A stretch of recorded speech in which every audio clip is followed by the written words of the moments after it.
Meus amigos, eu estou muito feliz. Essa tem sido uma estação muito boa, muito rica da presença de Deus. Mas existe algo que está me preocupando, algo que faz parte do nosso contexto de vida, do ambiente que a gente vive, do ambiente cristão que a gente vive, do ambiente da igreja que a gente vive, do ambiente da igreja na internet.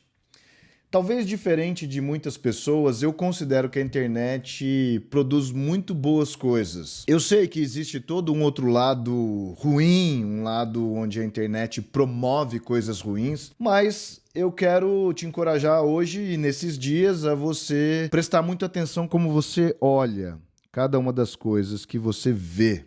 E como você vê. Porque Jesus disse que se os nossos olhos forem bons, todo o nosso corpo será cheio de luz. Isso diz respeito ao tipo de lentes que a gente usa para avaliar e julgar as coisas dessa vida. Então, quando eu olho para a internet, eu quero olhar com bons olhos, eu quero olhar com olhos que vão produzir bons resultados para a minha vida. Não ignorando as coisas ruins que acontecem, mas não sendo plateia e audiência para essas notícias ruins. E nos últimos dias, o ambiente de internet, principalmente para irmãos, para cristãos, para aqueles que se consideram parte da Igreja de Jesus, tem sido palco para muitos excessos, desvios, muitas coisas que aparecem ruins e produzem muitos reacts, né? Nós vivemos na era dos reacts. E eu não sou contra os formatos e nada disso, entenda bem o que eu estou dizendo. Um dia aparece o cara que diz que Jesus não te faz feliz, depois é o pregador adolescente que chama a atenção do Brasil cristão inteiro. E um menino que está despreparado, falando besteiras. Nós vemos outros pregadores que cometem excessos nas suas falas, falam palavrão e falam coisas que deixam as pessoas desgostosas quando elas ouvem, e aquilo produz uma ira, um tipo de ira que nem é santa, produz um tipo de ira mesmo, uma raiva. Ouvir e se expor a essas coisas produz frutos da carne, né? Nós ficamos amargurados com essas questões. Quando eu vejo esse ambiente de gladiadores na internet, eu enxergo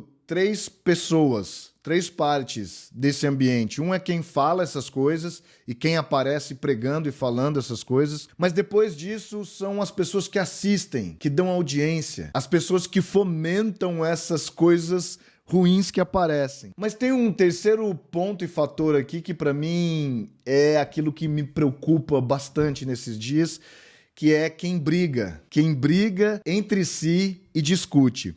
Se você observar que quem briga quando essas situações aparecem no ambiente cristão são os próprios cristãos, são os próprios irmãos, brigando entre si, discutindo entre si, atacando a si mesmos.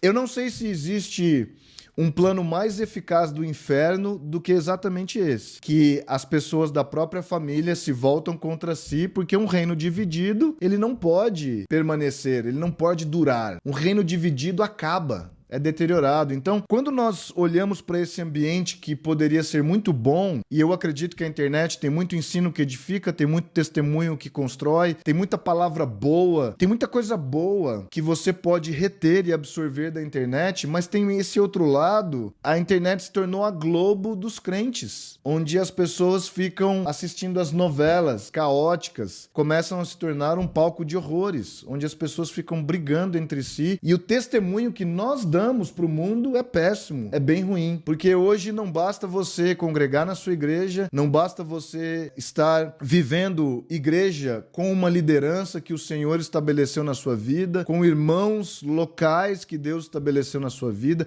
com aquela porção da família espiritual, que é parte da igreja global, mas que você representa uma família espiritual local. Não basta a gente viver aquela vida, as pessoas, elas querem viver todas as vidas que não fazem parte da sua vida. E elas acabam entrando em situações que não dizem respeito à sua esfera de influência, à sua área de influência. E é por isso que a gente vê mais briga, dissensão, discórdia e frutos da carne do que qualquer coisa que está edificando o reino de Deus. Efésios 4:29 diz algo muito poderoso na versão Amplified da Bíblia em inglês, que diz: nenhuma linguagem obscena ou impura, nem palavra maligna, nem conversa torpe ou inútil saia da boca de vocês. ou dos dedos, né, de nós, porque hoje não é da boca, é do comentário digitado, mas apenas o que for boa, benéfica, para o progresso espiritual dos outros, conforme a necessidade e a ocasião, para que seja uma bênção e dê graça, ou seja, e dê o favor de Deus aos que a ouvem. Eu vejo que cada uma dessas coisas se tornaram estratégias, e eu não quero entrar aqui em questões de oposições espirituais, mas irmãos, se você anda com Jesus, se você vive com Jesus, automaticamente você já tem inimigos, só porque você ama Jesus e você quer andar com ele e você quer obedecer a palavra de Deus. Então, quando eu vejo irmão contra irmão, eu vejo que essa estratégia maligna tem sido a mais eficaz do mundo. Quando o meu coração ele pesa a respeito de algum irmão meu, eu preciso voltar para as Escrituras e entender que na graça de Deus, na aliança que Jesus nos deu, se nós devemos amar os nossos inimigos, quanto mais os nossos irmãos que falham, pecam, erram, se desviam, caem.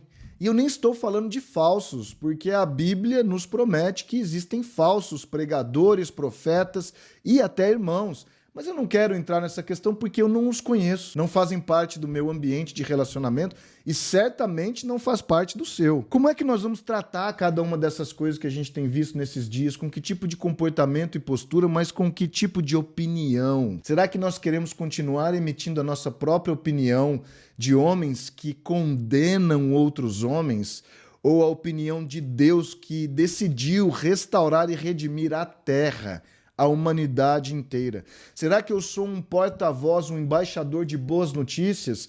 Ou eu estou carregando as notícias do inferno na minha vida quando eu trato o mal com o mal e não com o bem? Quando eu trato a calúnia, a difamação com o mesmo nível de calúnia e difamação, mas não com as boas novas de restauração, arrependimento. Irmãos, chegou a hora da igreja de verdade se levantar. E essa representada por mim e por você. O plano de Deus não falhou.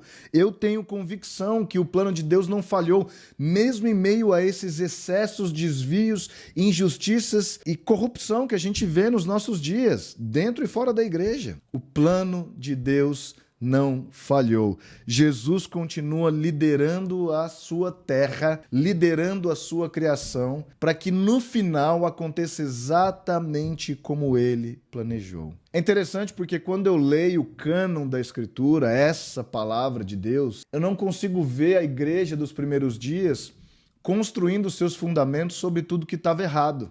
E parece que nos nossos dias a gente precisa denunciar o que está errado para dizer o que está certo. Não vamos construir nada bom dando audiência e plateia para as coisas erradas e ruins que estão acontecendo. Mas nós vamos construir falando entre nós salmos, hinos, boas palavras. Talvez na tradução da linguagem de hoje trazendo as boas novas de Cristo. O que é que Deus tem feito de bom na sua vida? Eu tenho certeza que se você parar um minuto para observar e avaliar, você vai ver boas coisas que o Senhor está fazendo na sua vida e elas deveriam ser motivo de notícia para alguém.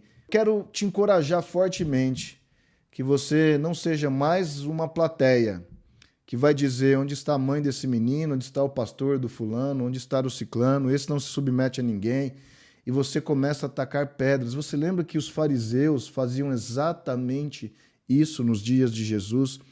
E Jesus nunca se opôs a ninguém, a não ser aos fariseus, porque eles estavam cheios de justiça por fora, mas caídos, quebrados e destruídos por dentro. Carregavam todas as expressões da lei por fora, mas não tinham compaixão, não tinham justiça, não amavam o próximo. Jesus é capaz de cuidar da situação, da qualidade, do caráter da sua igreja até o fim. E ele está chamando a mim e a você para sermos os seus cooperadores dessa hora.